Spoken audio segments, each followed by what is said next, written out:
গাইঘাটার ডুমা গ্রাম পঞ্চায়েতের দেউপুল বাজার। এই বাজার সংলগ্ন এলাকায় প্রায় 300 মিটারের মধ্যেই 3টি প্রাইমারি স্কুল, একটি হাই স্কুল। ঝাড়ডাঙ্গা রোডের পাশেই 2023 সালে মদের দোকান অবৈধভাবে তৈরি হয়। গ্রামবাসীরা তিনবার উচ্ছেদ করার পরিকল্পনা করেছিলেন, ভাঙচুরও চালিয়েছিলেন। কোনো রাজনৈতিক রং না দেখে গ্রামবাসীরা একত্রিত হয়ে ঝাড়ডাঙ্গা রোড অবরোধ করেছেন তিনবার। মদের দোকান বন্ধ থাকবে এমনই আশ্বাস দিয়েছেন গাইঘাটা থানার পুলিশ প্রশাসন। তারপরেও রাজনৈতিক প্রতিনিধিদের মদতেই আবার কাউন্টার খোলা হয়েছে, এমনই অভিযোগ দেউপুল গ্রামবাসীদের। গ্রামবাসীরা কি বলছেন, এই গ্রামের গ্রাম পঞ্চায়েত সদস্য তুষারবাবু তিনি কি বলছেন শুনুন।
এই কাউন্টারটা 23 সাল থেকে প্রথম স্টার্ট হয়।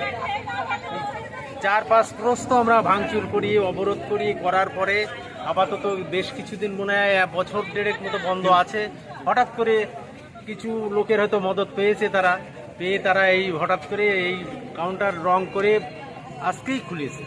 কতক্ষণ ধরে আন্দোলনটা চালাবেন আপনারা বলে মনে করেন? আমরা যতক্ষণ প্রশাসনিক দপ্তরের উচ্চপদস্থ আধিকারিকরা না আসবে ততক্ষণ পর্যন্ত আমরা আন্দোলন চালাবো। রাস্তা অবরোধের কারণ হলো এখানে একটা মদের কাউন্টার রয়েছে। বিগত 3 থেকে 4 বছর ধরে আমরা দেউপুলবাসী এবং আশেপাশে বইপুকুর, মলয়পুর, ডুমা সবাই মিলে একটা আন্দোলন করা হয়েছিল। এখনও আন্দোলন চলছে। হঠাৎ করে 2 বছর কি 1.5 বছর পরে আবার মদের কাউন্টার আজকে খুলতে এসছে। আপনি তো এখানকার জনপ্রতিনিধি, সেই হিসেবে আপনি কিভাবে দেখছেন এটা? আমাদের একটাই দাবি, কোনোভাবে কোনো কিছুর বিনিময়ে মদের দোকান খুলবে না। আমার ব্যক্তিগত এবং আমার দেউপুলবাসীর দাবি এটা। কোনো কিছুতে কে বললো না বললো আমরা জানি না, আমরা একটা জিনিস জানি যে মদের কাউন্টার খুলবে না। সকল গ্রামবাসী, মলয়পুর, বইপুকুর, ডুমা, সেকাটিয়া এলাকাবাসী পুরো ডুমো জিপির আন্দোলনে